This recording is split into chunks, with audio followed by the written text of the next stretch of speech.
ये जो बातें कही जा रही है, अचानक ये क्या बांग्लादेश में टर्न अराउंड होना शुरू हो गया है? ये क्रैकडाउन, ये गिरफ्तारी तो बहुत बड़ी खबर है सर।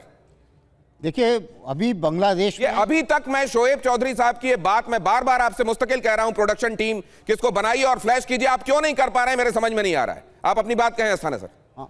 देखिए, ये जो अभी खबर आई है और इसको मुझे लगता है कि थोड़ा सा अभी और जैसे अभी हालात आगे बढ़ेंगे तो उससे इसका विश्लेषण कर सकते हैं।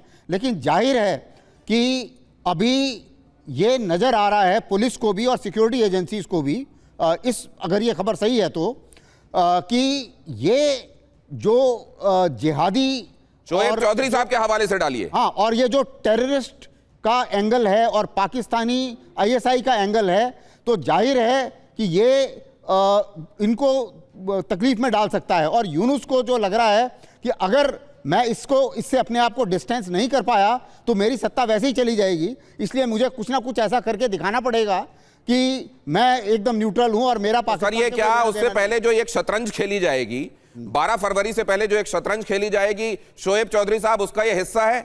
इस तरीके कई यू टर्न आएंगे इसमें। अभी लगने लगा कि शायद ये टर्न अराउंड है, शायद कहीं कोई एक इदारा है जिसमें सद्बुद्धि आ रही है, ऐसा लग रहा है। क्या ये इस तरह के कई यू टर्न आएंगे? थोड़े दिन बाद पुलिस फिर से वैसा करके सरप्राइज करेगी जैसा यूनुस चाह रहे हैं, या ये फॉरएवर हो गया? अब समझ में आ गया है वहां की पुलिस को।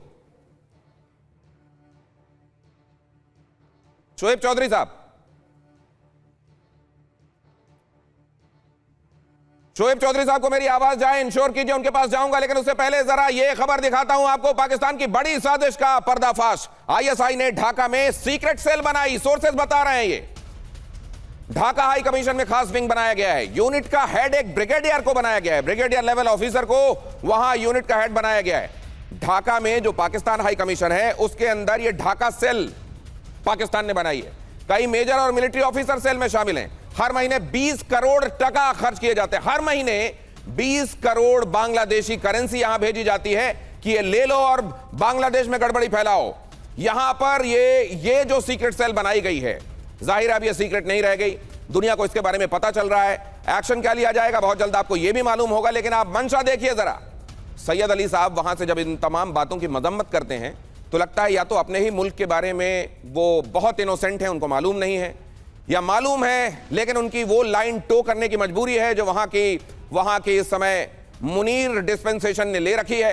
पाकिस्तान का मिशन ढाका सेल, जरा देखिए पाकिस्तानी उच्चायोग में, इससे संबंधित ये जानकारी बहुत जल्दी से देख लीजिए, उसके बाद चर्चा को आगे बढ़ाता हूं। क्या है ये Dhaka cell? Pakistani high commission जो बांग्लादेश के अंदर काम कर रहा है उसमें आईएसआई ने एक स्पेशल विंग बनाया है। ये स्पेशल विंग है और जाहिर है इसका काम क्या है, वहां पर कट्टरपंथियों को बढ़ावा दिया जाना, आतंकवादियों को बढ़ावा दिया जाना। 20 करोड़ टका, 20 करोड़ एक तरीके से वहां के हिसाब से उनकी जो करेंसी है उसमें हर महीने दिए जा रहे हैं कि इसको जाओ स्पेंड करो, लेकिन वो करो जो टारगेट हमने तुमको दिया है। आईएसआई ने स्पेशल विंग का नाम ढाका सेल दिया है। ढाका सेल में पाकिस्तानी सेना के कई ऑफिसर शामिल हैं। नकली दस्तावेज पर सभी ऑफिसर बांग्लादेश पहुंचे हैं। ढाका सेल पर हर महीने 20 करोड़ टका खर्च किए जा रहे हैं। बांग्लादेश में हिंदुओं के खिलाफ हिंसा को बढ़ावा दिया जाना इनका मुख्य मकसद जो है उनमें से एक, और हसीना के तख्ता पलट से 2 साल पहले ही ढाका सेल बना दिया गया था। तो इस ढाका सेल की बहुत बड़ी भूमिका रही है शेख हसीना की सरकार के तख्ता पलट में। बांग्लादेश में फंसे पाकिस्तानी नागरिकों की इसमें भर्ती की गई है और पाकिस्तानी नागरिकों को पीओके में ट्रेनिंग देकर यहां भेजा गया है। आईएसआई ने भर्ती किए गए लोगों को मुहाजिर रेजिमेंट नाम दिया है। तो इससे भी यह स्पष्ट हो जाता है कि ये जो कहा जाता है कि वो हमारे भाई हैं, हमारे भाई ने शहादत दी, असल में भाई कितना भाई है, मुहाजिर रेजिमेंट नाम से यह स्पष्ट हो जाता है। और हसीना के तख्ता पलट के दौरान मुहाजिर रेजिमेंट ने हिंसा फैलाई और आज भी ये उसी तरह की गड़बड़ी बांग्लादेश में कर रहे हैं। कैप्टन श्याम, ये एक बड़ा खुलासा है।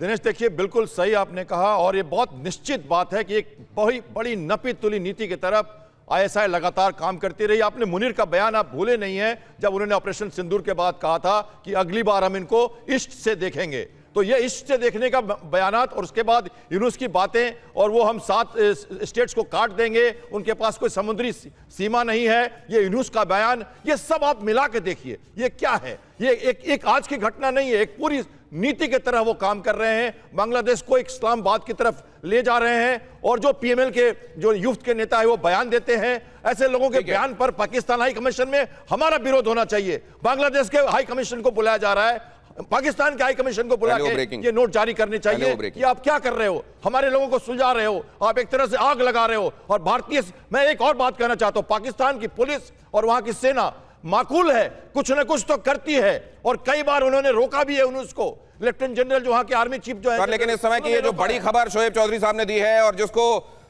इस मजरुल इस्लाम साहब ने कंफर्म किया है, अपने दर्शकों के लिए एक बार फिर से सामने रख रहा हूं, ये बांग्लादेश के हवाले से बड़ी खबर है और आप सबको ये बहुत ध्यान से देखना चाहिए। एक बड़ा टर्न अराउंड बांग्लादेश में, बांग्लादेश से बड़ी खबर, बांग्लादेश में ब्लिट्स के एडिटर शोएब चौधरी के हवाले से बड़ी खबर।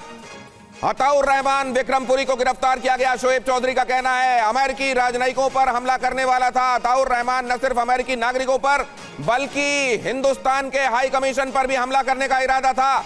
तस्वीर आपको यहां दिखाई दे रही है, वो व्यक्ति जिसके बारे में हम बात कर रहे हैं, अताउर रहमान विक्रमपुरी। इसके बारे में थोड़ा और बताइए शोएब चौधरी साहब, और क्या क्या पता चला इसके बारे में और क्या इसका पकड़ा जाना एक बड़े सिंडिकेट को सामने लाएगा या एक वन ऑफ अरेस्ट बनकर रह जाएगा? धन्यवाद दिनेश भाई। देखिए, ये अताउर रहमान विक्रमपुरी जब से पिछले साल की जिहादी तक का प्लाट हुआ बांग्लादेश में, उसी वक्त से जेल में जाके जिहादियों को जेल ब्रेक करके ये निकाल रहा था।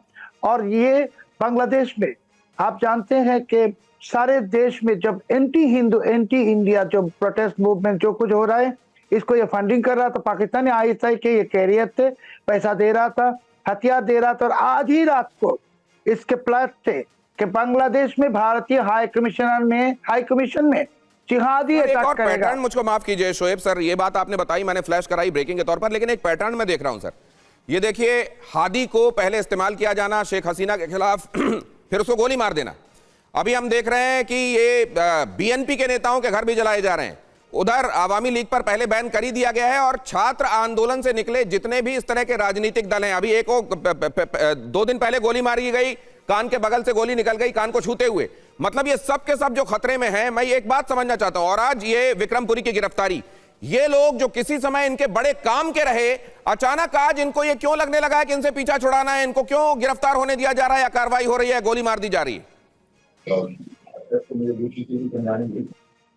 Shoaib sir, quickly sir. जी, देखिए, मैं फिर से कहता हूं दिनेश भाई कि पाकिस्तानी आईएसआई ने अभी बंगाली के खिलाफ 71 की तरह ऐलान जंग कर दी। ये बीएनपी को मार रहे हैं, अवामी लीग को बैन किया, सब पत्रकारों को मार रहा है, हिंदुओं को मार रहा है। पाकिस्तानी ये जो एक एजेंट अताउर रहमान विक्रमपुरी ये अरेस्ट हुआ, मगर हमारे को आशा है कि आज रात से जो क्रैकडाउन शुरू होगा, क्रैकडाउन इसमें आर्मी भी शामिल होगी या केवल पुलिस सर? और अगर केवल पुलिस शामिल होगी तो इसके पीछे मायने क्या है? पुलिस ही सिर्फ क्यों? पुलिस ही सिर्फ इसके लिए कि पुलिस को इतने महीनों तक यूनुस ने दबा के रखा और यही अताउर रहमान विक्रमपुरी है जो पुलिस स्टेशन को अटैक किया था पिछले साल जिहादी तख्ताबलट के वक्त और पुलिस को खून करके मार के लटका के रखा था। ये अताउर रहमान विक्रमपुरी, इसके लिए पुलिस अभी इसके बदलाव लेने के लिए आ गई सामने। हमारे आशा है Bangladesh army will also come on the street, it should be all out war against. आपको लग रहा है कि अब आर्मी भी क्या पुलिस के साथ हाथ मिलाएगी, वो भी इस क्रैकडाउन में सूनर और लेटर शामिल होगी? तो आप 2 दिन पहले जो इशारा कर रहे थे कि 2-2.5 लाख लोग 1.5 लाख लोग जो अभी ये तांडव कर रहे हैं सड़कों पर, इनको बहुत जल्दी 17 करोड़ लोग सबक सिखाने वाले हैं, क्या वो सिलसिला स्टार्ट हो गया सर?